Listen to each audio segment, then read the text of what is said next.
So the second talk following Raymond's talk is on developing online science labs. So let me introduce our speaker. Romel Gomez is a professor and associate chair for undergraduate education of the Department of Electrical and Computer Engineering at the University of Maryland, College Park, Maryland, USA. He earned his PhD from the University of Maryland, MS from Wayne State University, and BS from the University of Philippines, all in physics. Dr. Gomez's research interests are in the broad areas of micromagnetism, biosensing, and nanotechnology. He has co-authored over 120 peer-reviewed publications, several book chapters, a book, and holds 3 US patents and 1 worldwide patent. Dr. Gomez also teaches engineering design, circuits, microelectronics, electromagnetics, quantum theory, and magnetic technology at the undergraduate and graduate levels.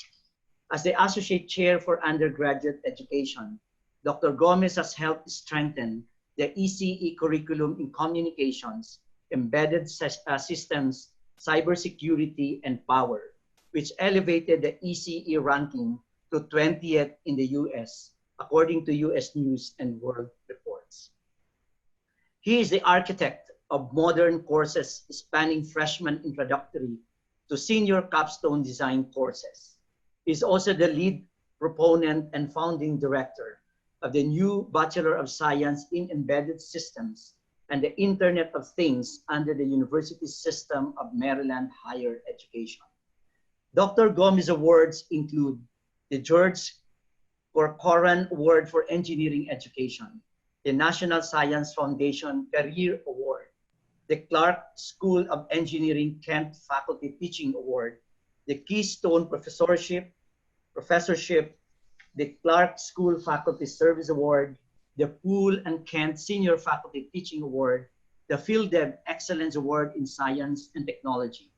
It was also recognized the 2015 UP Alumni Association Distinguished Alumni Award in Science and Technology from the University of the Philippines, and in 2018, elected as a corresponding member of the National Academy of Science and Technology of the Philippines. Also, the PAASE 2008 Co-Lectureship Awardee in Engineering. Ladies and gentlemen, Professor Romel Gomez. Thank you very much, Alvin. It's really great pleasure. And I hope this works because we're going to make this really highly interactive. So if you don't mind, I'm going to share my screen. And I just wanted to know if you guys can actually see it. Could you just give me like a glance, like some indication that you can see that this is just basically 2 sites? Yes. Good? Yes. Can you see that? Okay. Yes, you. Mel. So this is kind of the point of this talk. These are live. You can play with it later on, but essentially this is what we're going to be talking about today. And so I know it's probably a lot. If you want, you can open the sites up now or save them later, but please keep in mind these 2 sites. Okay, so thank you very much, first of all, for this wonderful opportunity to give a talk. Thank you, Alvin, for a nice introduction.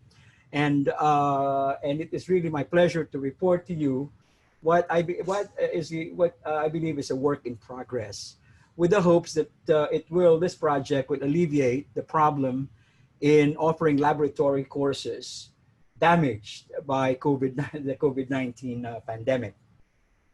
Now, the COVID-19 pandemic has created all sorts of difficulties for everybody.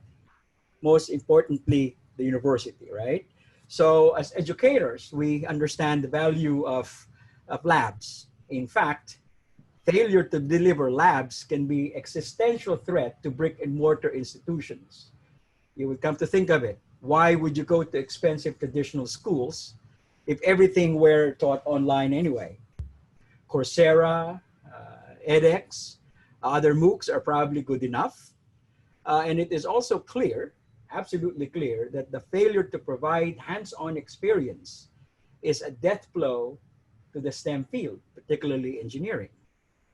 So we know this. And so like many other schools in the United States, we at College Park are struggling to find ways to deliver labs that are subject to social distancing guidelines.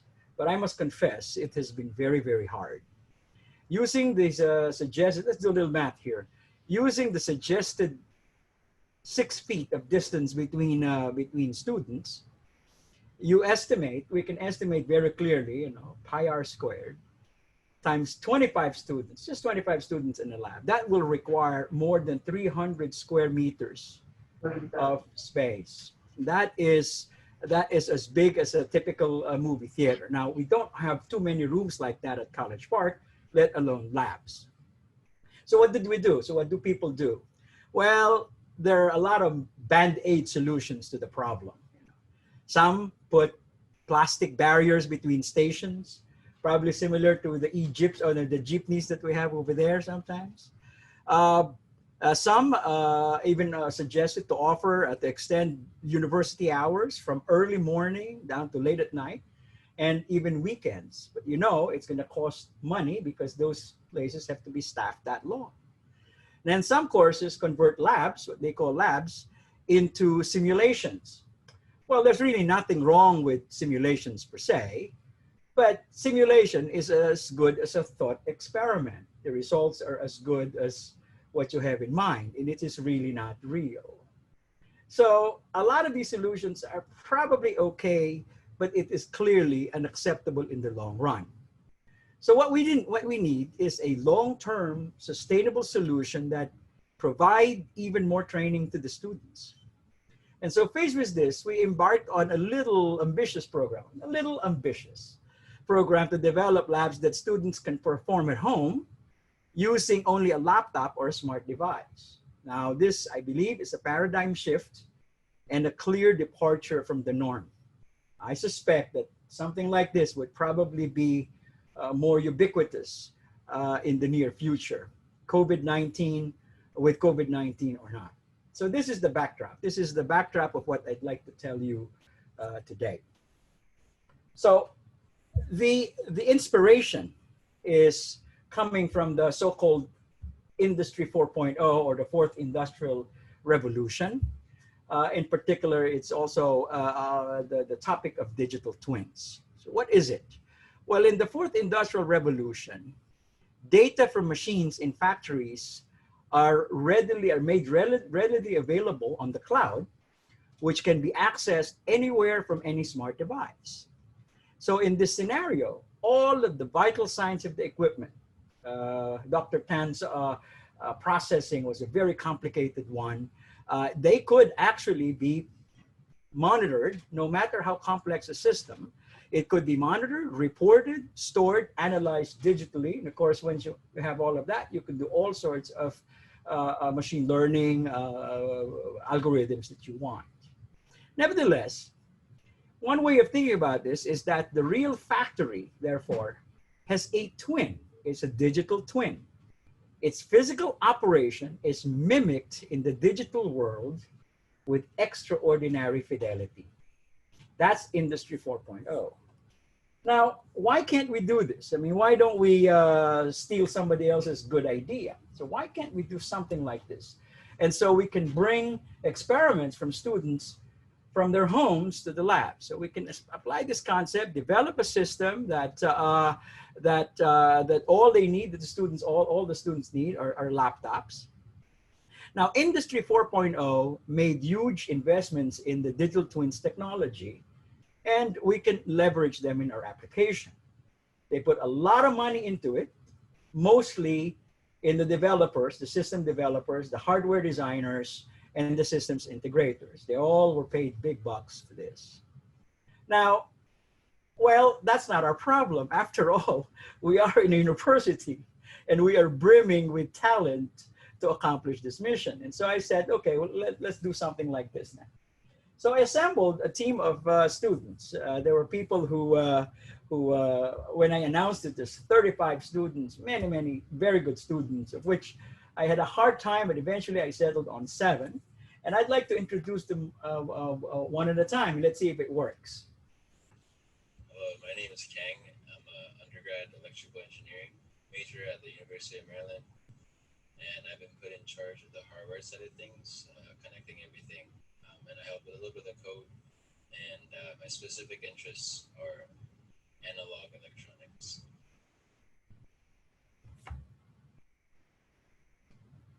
Hi, I'm Michael Connolly. I'm a rising senior in computer engineering, and my area of expertise for this project is web development. So I've been working on both the user interface as well as the back end of the site, which involves authenticating users, creating a queue, and of course sending commands from our website to our device via the Microsoft Azure IoT Hub.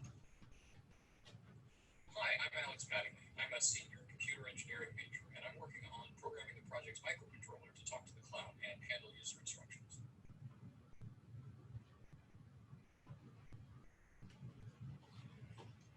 Hi, my name is Riddhi, and I'm a rising junior major in computer engineering. For this project, I've been working on a few hardware components. I've been testing them for their accuracy and making sure that all of those hardware components which we'll be using are functioning properly. Thank you. Hello, my name is Vineet Vajpayee, and I'm a rising sophomore and a computer engineering major. And as a part of the COVID-19 EC response team, I've been working on the communications aspect of the project and also the application of Azure's digital twins technology to future projects and labs. Hi, my name is Pratulia Shabdar.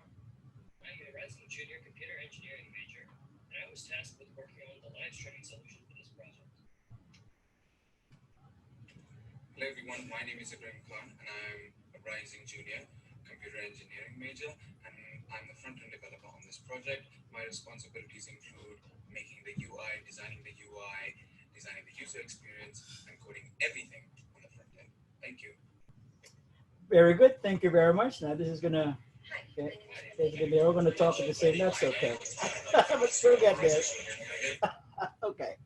So here's the setup. I hope that you're still with me. So here's the setup. Oops, it went too far. Okay. So here's the setup. The idea is really quite straightforward. We wanted to do something quite simple, and yet it has some mechanical systems in it, some control systems. And so the goal is to simply move this object, this 3D object in two-dimensional space, in the x-axis and the y-axis, rather precisely using stepper motors with an encoder in them. And so the idea is for students remotely to be able to control this. And at the same time, we have ultrasonic distance sensors here that allows one to measure the x-axis distance and the y-axis distance. All of this stuff is streamed live in a video.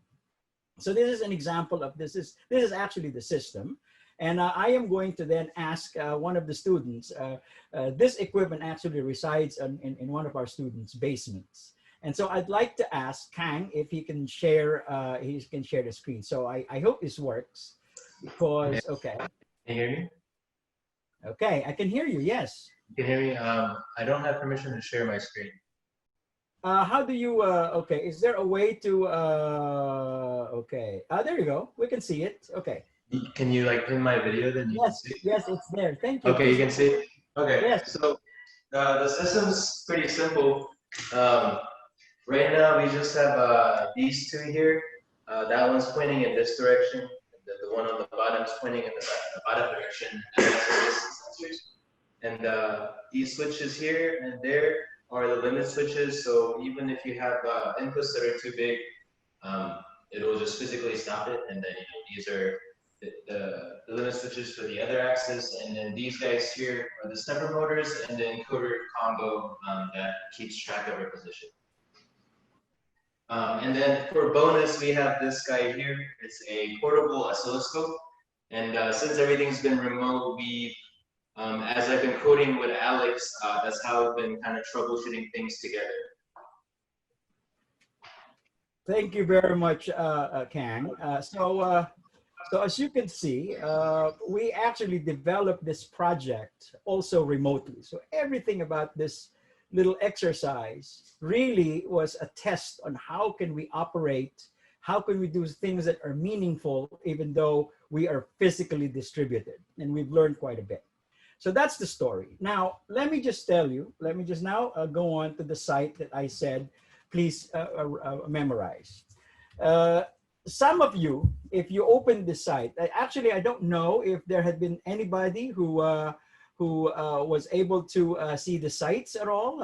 If we're gonna have maybe about five, I don't see all of the people here, but if no one, I don't know if there's anyone who was able to access it, but please, you can enjoy this later on. So I'm gonna have, I guess one of the students of Petulia, one of the students is actually going to show you in real time what this, this thing is able to do. So the bottom line is the following. This website, let me go to the next page, okay. That website, there are two websites. The one is a straightforward YouTube video, and you're just gonna see something in real time. And when you execute something on the left side, that's the control panel. We call him Gizmo 1. If you do this, when you first log in, it'll say entered in the queue, it'll ask you for your credentials, it's gonna get recorded. And once that's done, it's going to give you a very simple window that basically asks you to do X or Y. And then as soon as you hit submit, it will actually move this. And the cool thing about this is that you might be halfway across the world, the globe, and still be able to do this, and it's still got the 5-second delay. So if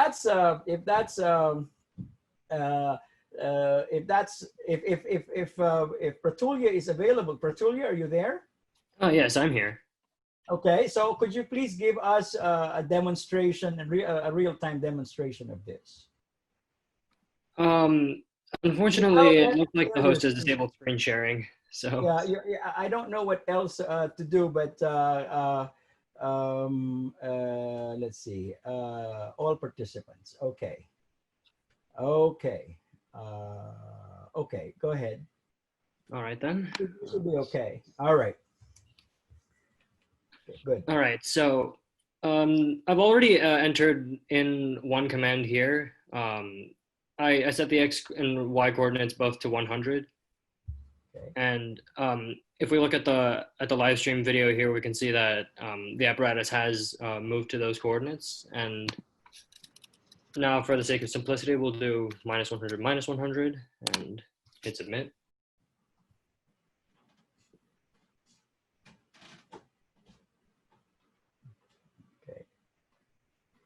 Very nice.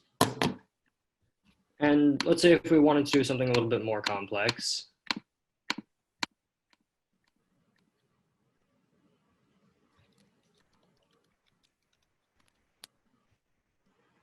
Okay, while Petulia is filling in this blank here, you might notice down after below submit, it says use JSON format. What it is that instead of typing these pairs of numbers individually, you can actually just define an array and actually have that array, submit that array, and it's going to execute that with a high degree of accuracy. The number right now, it is about 256 different steps. So if you wanted to draw, if you wanted to create your signature, if you wanted to do whatever it is that you wanted to do within 256 lines of commands, then it should work. So right now, Petulia's got what, 368. Let's see what it does. Okay, that one, it goes down. It goes up, goes there. Okay, all right. Okay, all right. So for those of you who, you probably obviously see that, you saw that that's the letter M. For for Maryland. So we could do all sorts of things with this, and you can play. So I guess you can go and use the site. It's going to remain available for everybody. I think that you should try to do that with your children or grandchildren. So then I am going to now stop the participant share, and I am going to share my own. I'm going to go back. So So that's really the story. But now let's look at what's underneath the hood. That's very important. By the way, these are sample inputs. This was the M that Pratulia created. This one here, look at this. It's increment 100 4 times, which means that this thing is going to go to the right 4 times and go back to the left 4 times. But this is up, down, up, down, up, down. So you can imagine that this is going to generate a triangular wave backwards and forwards. Okay, so now what's the hood? I mean, the reason why I like to share this is that with the hopes that this could be emulated in our current setup. So now we have, I'm going to talk about the system level, hardware, the board, and cloud computing. So Alex is the main developer of the system level design. So I'd like to give him a few seconds to explain the system level design. Alex, are you there? Yep. So users, in the same way as the demo that we had just shown, interact with the system in 2 points: the YouTube live stream and the web app, which is hosted using the Heroku service. The website is the main interface for the device, displaying data and allowing authenticated users to control it. Data from this site is then sent through the Azure IoT Hub, and on the other end is the ESP32 microcontroller, which can parse data from Azure to produce effects in its connected hardware. The sensor data is then sent back through the Azure Hub to be displayed on the site in regular intervals, and users can, of course, view all of this in action on the live stream. Excellent. Excellent. So it is actually bidirectional. It is very important to understand that we have a bidirectional communication from the client to the device and back from the device to the client. And that's very important. So here are some of the hardware components. I don't want to belabor this point, but these are very inexpensive devices: stepper motors, rotary encoders, distance sensors, a bidirectional logic shifter just to make sure that the logic levels are the same from 3.2 to 5. And we have the ESP32 board. Altogether, it costs us less than maybe about $50 to $75 for all of these hardware components, which is actually very cheap. Let me mention something about the ESP32. Kang, you wanted to say a few words about ESP32? Okay, so Kang is currently not, but ESP32. Oh yeah, I can. Sorry, I just had to unmute myself. Okay. So the ESP32, I'm sure you guys all know about the very easily usable Arduino. The ESP32 is actually cheaper and more powerful. It has 2 cores instead of the 1 core that Arduino has, and every I/O pin that you can use can be also used as a hardware interrupt, which makes it a lot more. You can make a lot more interesting things, and it just has Wi-Fi and Bluetooth built in. Excellent, thank you. The one thing that I'm particularly impressed with this ESP32 is it's got a 12-bit A to D converter. Now, for those of you who are not geeks, it really means that you can actually measure voltages down to the level of very, very small levels on the order of several hundred microvolts, which is just slightly above noise level. It's also quite inexpensive. The thing costs about $15. I'm sure it's going to get much, much cheaper as more people use this. So again, moving on. So what about communications to the cloud? So Michael is the one responsible for this communication. So please, Michael, explain to us what's going on here. Yeah, so Alex touched on this a bit, but basically the Azure IoT Hub controls all the functions on the device pretty easily. It can call any function that we upload to the device from the cloud. And the way users interface with that is through our website that's hosted on Heroku right now. And that's where the form is, that's where it keeps the queue and all the controls for the IoT Hub. And that also uses this database down here to authenticate and store users and sessions. And I'll talk more about the website on the next slide. So I'd like to add that the reason why we are doing this, using the hub in the cloud, is because we designed it so it is massively deployable. The idea of controlling an instrument remotely is not is rather trivial. You can use something like a VPN, control somebody else's computer or your own. That's not so difficult, and the technology to do that is actually very, very simple. What this makes it more difficult is how are you going to have a massive deployment when you have, let's say, hundreds, if not thousands of people trying to access the site. You need to authenticate every single one of them for security reasons, and you need to store everything that they have put in there. So in other words, if you were a professor and you needed some assignments to do, they can create things on that they can do activities on the device, have it be recorded, and it'll be visible because it is stored. And this thing is massively deployable. It could do thousands at the same time. That's the value of having to go to the cloud. So the software part. Yeah, so the website itself is written in full stack JavaScript, but really it can be written in any language you'd like. And the way it works is as soon as you log in, it authenticates with Google Right Now, and it stores the user and their session in the database so that we can keep a queue. So we only have one user controlling the device at a single time, and it uses WebSockets to update all the users about their place in the queue, and also it sends data from the ultrasonic sensor on the device so we can display a pretty graph on the front end. Excellent. So this concept of front end and back end development is a buzzword in cloud computing. The MERN stack is one of several series of stacks that you could use, and this is particularly useful for this kind of application. Express JavaScript is, I think, developed by Facebook, and this is responsible for the front end. That's the one that the clients see on their computers. And Mongo Node is the back end. That's actually the devices on the device side, something along these lines. But that is an important part of the development, is the front end, or the so-called full stack development. Okay, so I think that we have touched upon the demonstration and also some of the things underneath the hood. I wanted to now move on to kind of a little bit broader perspective. It's been a while since I went to school in UP, and I don't remember many of the experiments now, but I still remember that there are quite a bit of experiments that you could do using this digital technology. Now, we can actually do things that are very, very sophisticated. Remember that we have 48 output pins that we can use, okay?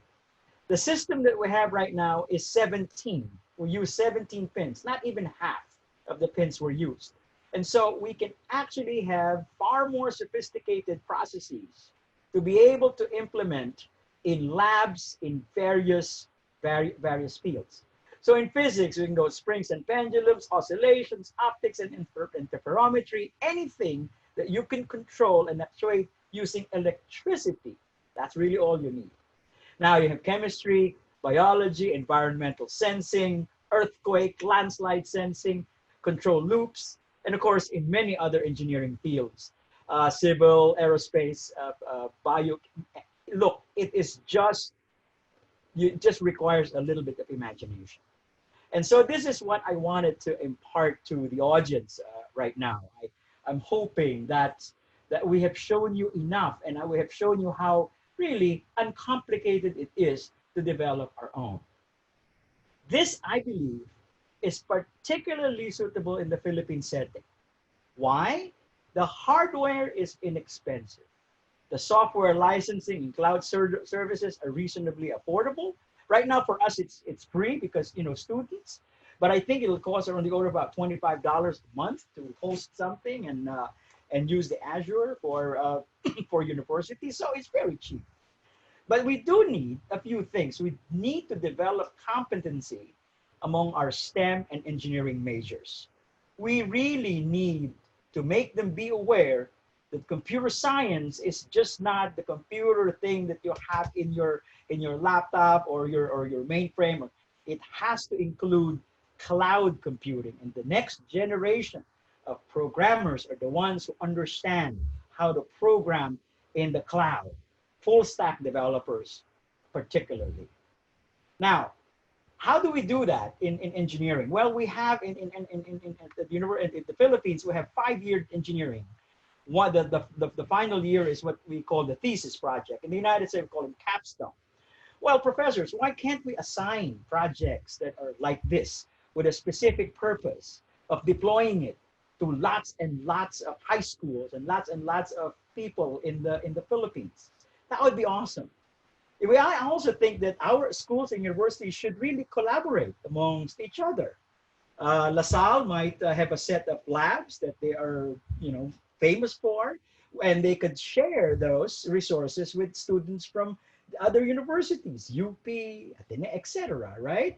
And other places might have expertise, and so it's just a matter of really sharing resources.